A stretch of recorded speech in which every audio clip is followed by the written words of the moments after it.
Ken, the dark skinned Barbie, back at it again with another banger. So in today's video, we're going to be doing kind of like a female talk for joining the army. So I'm going to be discussing like hair tips, what to and to not bring, the athletic aspect, the mental aspect, your cycle, like things of that nature. You know, give y'all a few tips before y'all leave for basic training. A little bit of stuff that I wish I would have known. So yeah, let's get right into the video. So I had to write it down, y'all, because I will forget what I want to talk about. But oh, child, something to my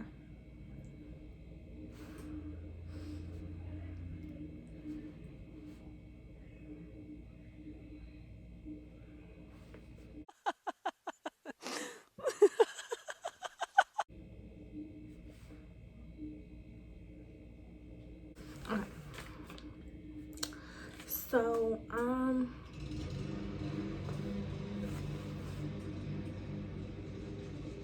I get mowing their lawn at 7 o'clock at night. As soon as I try to start talking though. Are they done? They done?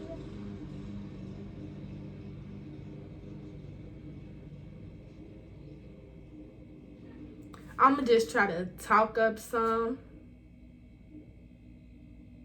I think they stopped. Okay. So I'll start with hair tips. So for the most part, this is standard for the military for women. Ponytail to the back. Well, not ponytail, bun to the back.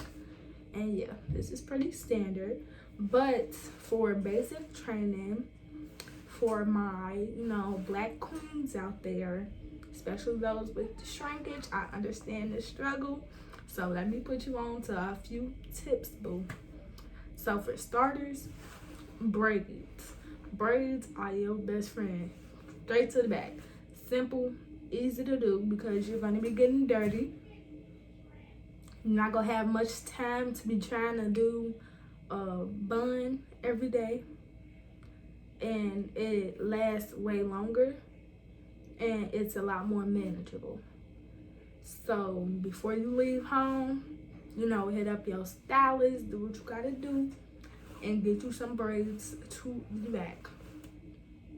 Typically, okay, I like to get them smaller because I feel like they last longer. So yeah, some braids straight to the back or do. And then while you in basic, find if it's always a female that braid. Make friends with that person because they're gonna be trying to charge you or be petty. They gonna be petty. I don't feel like doing. So make friends with that person and get your hair braided. But for the most part, I would say those are pretty much the only two options: a bun or some braids to the back. So yeah, that's pretty much it.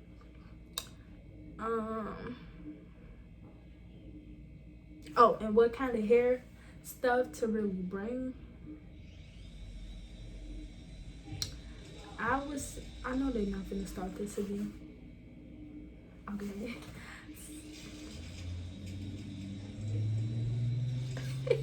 This a joke. Somebody must be punking me. This gotta be a joke. Okay, but it's kind of hard to say what hair products to bring because most of it they'll throw away when you get there. Like they'll make you throw it away and you have to buy stuff from their store. And I'm completely honest with you, to my black queens, a lot of their stuff, not for us. It's just not. So I would say just come with basic stuff like hair ties, not don't even come with that, because you could get that from their store. Like, they have stuff like that, like hair ties, combs, brushes, and stuff like that. You're not gonna really need.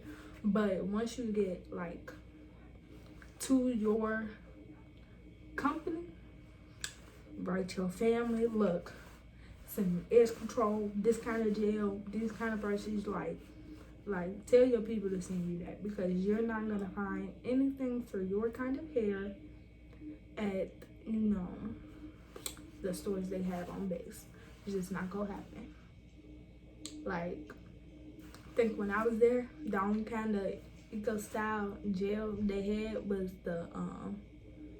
the pink one, I believe, which is just like a curling base, if I'm not mistaken, which is not gonna slip nothing down. So yeah, just tell your people to send you something, because they still not gonna cut it. But yeah, that's pretty much it for the hair. Or they do have short hairstyles you can have as well. Like, if you want to cut your hair, I think you can have it like bob length, you know, got your little Edna from Incredibles going on. Or I think you could have it like completely cut off. But I don't know the terms for it, for like short haircuts, but it's regulations on that. You probably have to look that up. But you can, you know, have you a clean head as well. But yeah, that covers the hair. So next, I'll talk about what to expect from sergeants and from the other females that you will be staying with for 2.5 months. So I'll start with the sergeants. What you can expect from your drill sergeants: a lot of yelling and a lot of getting in your face when you first get there, because they trying to, you know, they're trying to get you to adapt to a new environment. They're trying to take that civilian out of you. So you can expect a lot of like extraness. They're being extra. Like, a lot of them are not like that in, you know, the civilian world, but they have to, you know, put on that image for y'all to make sure that, one, y'all respect them, and two, that y'all getting what y'all need to get done. So yeah.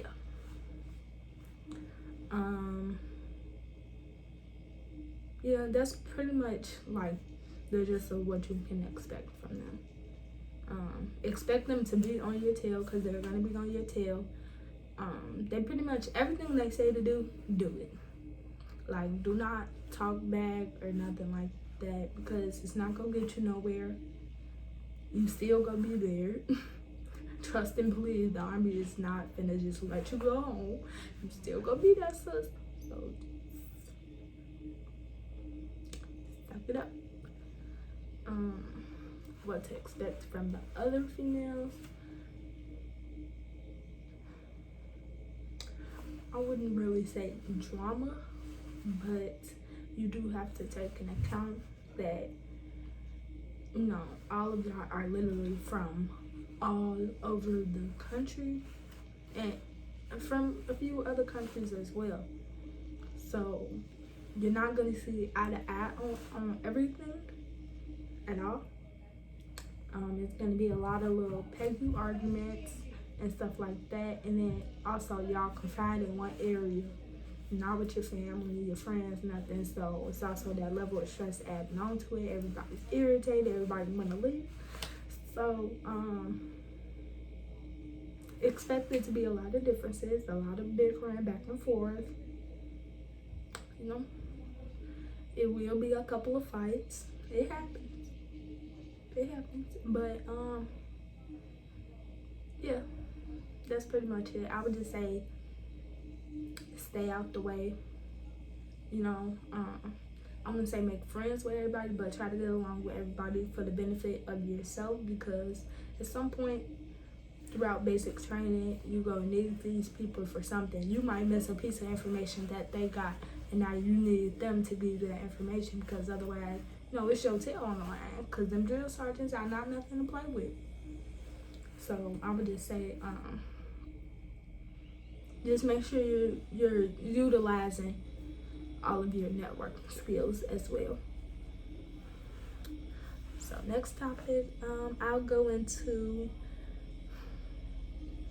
talk about periods, because before I left, I was looking this up a lot, because I was like, drill sergeants might be a little bit mean. They might not be understanding of cycles and stuff like that.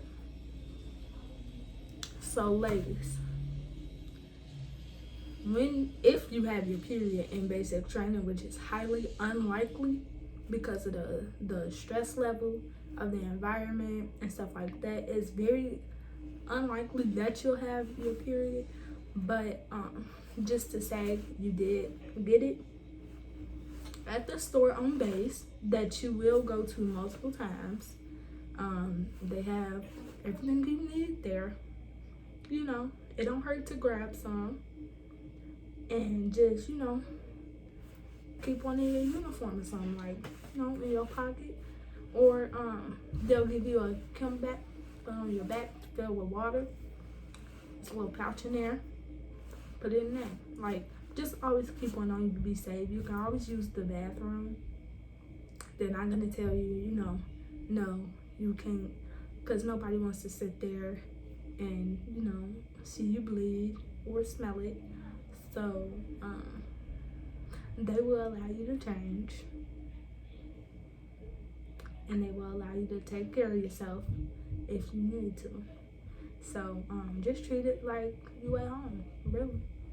That's pretty much all it is. Treat it however you would if you were at home or anywhere else. It's no different. But like I said, it's very unlikely that you'll get it. So next topic, I'll talk about the rest of the hygiene stuff. I guess since I'm talking about, it's like I might as well discuss the rest of the hygiene.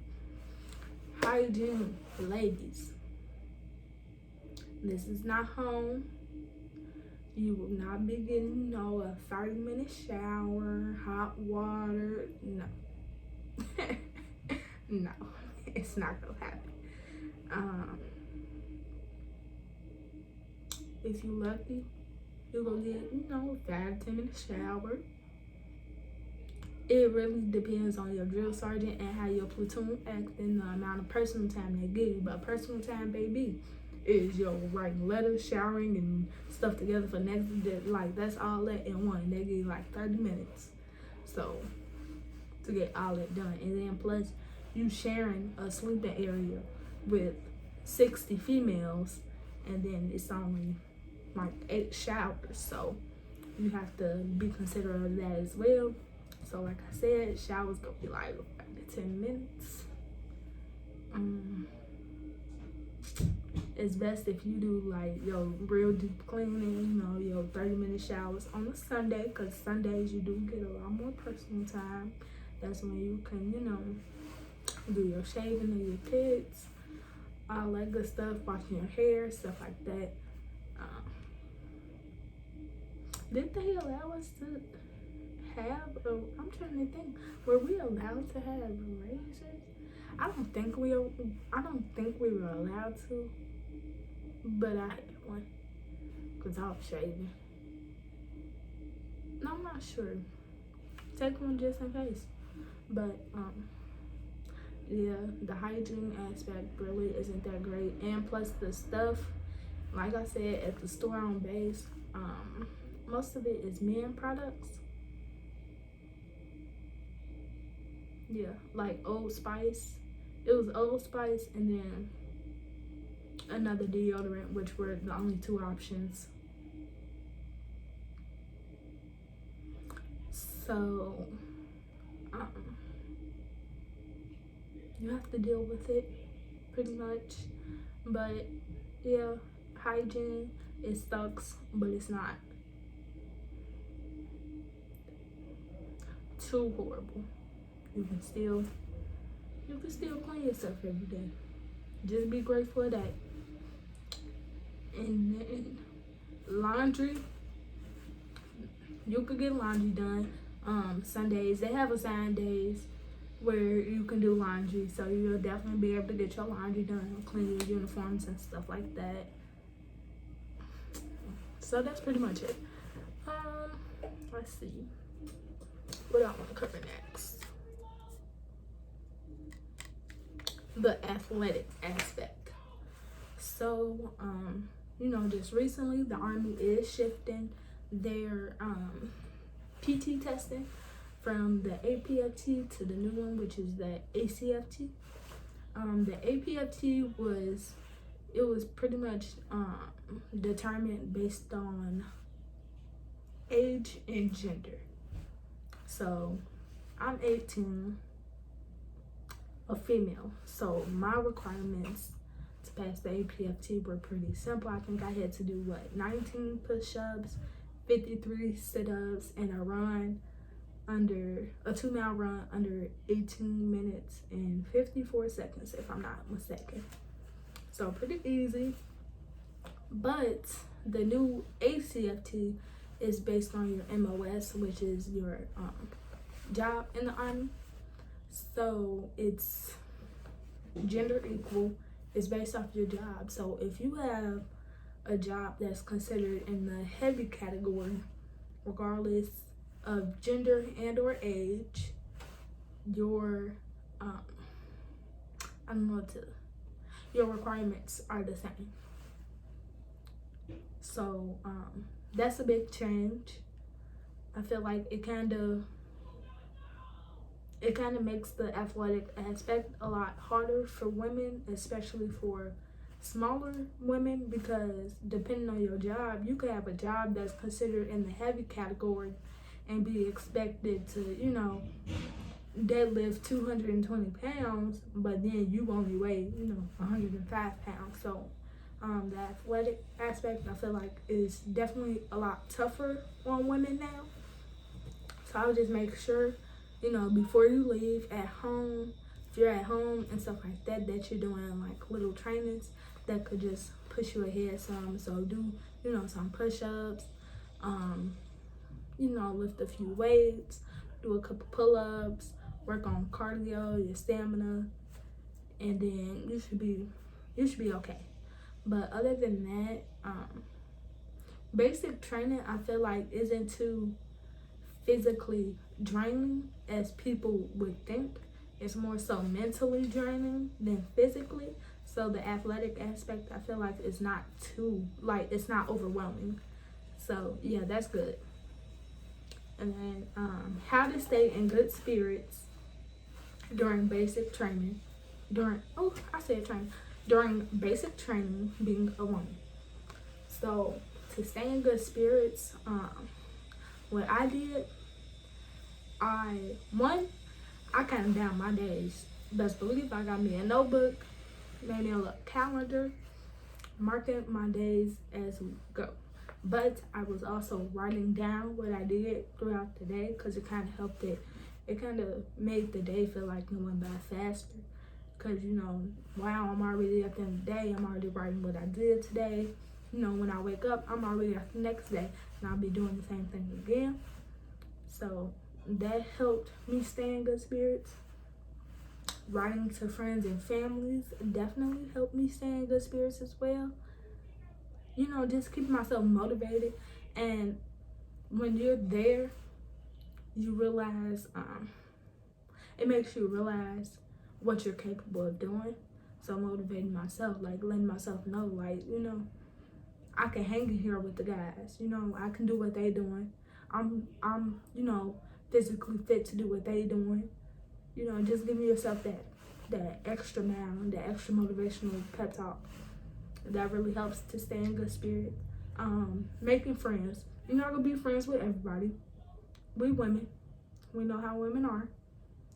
60 plus women living in one room together is not gonna work. But you should be able to pick a few from the bunch, and y'all should be able to connect on a deeper level. child.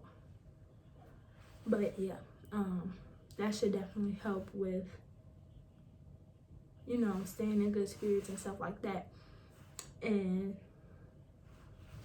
little side note for my religious people as well, there is a chaplain. The chaplains are usually very nice, loving people. So, you know, if you're religious or spiritual or anything, or you don't even have to be, but just for the comfort of you, if that's who you want to talk to, go talk to that person. Go talk to the chaplain, because they will definitely, you know, give you motivation and stuff like that. What I did, I went to church every Sunday. They helped me stay in good spirits, you know, hearing music, just hearing the music, just being around other people that's going through what I'm going through. And then you also see the people graduating, like the people in front of you graduating, the people that's just not getting there, that's not as far as you are. It's just really motivational, because you see the whole transition of when you come and when you leave. So that's how I stay in good spirits. And then last but not least, what to bring to basic training. Bring bare minimum, because those people will make you throw that away. But what sucks is, like, for instance, when I left for basic training, there was a few people that came with suitcases. Now, mind you, these people are about to issue you boots, uniforms galore. You're about to go to the store and buy stuff. They just about to just be giving you stuff, bags, laundry bags, you know, duffel bags. Like, they're about to give you a lot of stuff, plus the suitcase of your stuff that you have now brought and put on yourself. So when you get there and they making you hold all your stuff, and it's not no, you know, them people don't care if you're struggling. They don't. They do not. They expect you to lift up all the stuff they just gave you, plus your stuff, and keep it moving with everybody else.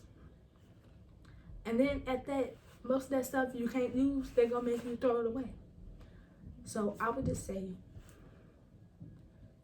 bring, I'm gonna say 2 sports bras. Yeah, I wanna say bring 2 sports bras, 2 pair of underwear, and a change of clothes, and maybe a pair of shoes, and then, like, you know, a little toiletries for the first few days. Because when you get to reception, either that first day or that second day, they're gonna take you to the store and they're gonna make you buy all of their stuff. You have to buy all of their sports bras. You have to buy all of their underwear. You have to buy all of their toiletries. So all your stuff is gonna get thrown away. So it's just not necessary to bring it, really. What else to bring? I would say though, bring envelopes and stamps, because the only ones that they have at their stores are kind of ugly. I know nobody thinking about that, but I am. They're kind of ugly. Well, they're not ugly. They just all military looking. So that's pretty much it. Oh, and bring a list of addresses, like your friends' addresses and stuff like that, because it can get kind of confusing sending people mail to basic training, because you have to take into account, you have to know their rank, their company, their platoon, their, you know, battalion, brigade. Like, you have to know so much stuff that usually the average civilian doesn't even know what it means. So bring a list and write to them first. I feel like that would be a lot easier than the other way around. But other than that, if you are a woman joining the army, period, because you're on it, sis. You're on it, sis. Make sure you own that. Don't let nobody tell you what you can and cannot do. You got it. You capable of doing everything. Just put your mind to it. Keep it positive and keep it pushing, and you'll be straight.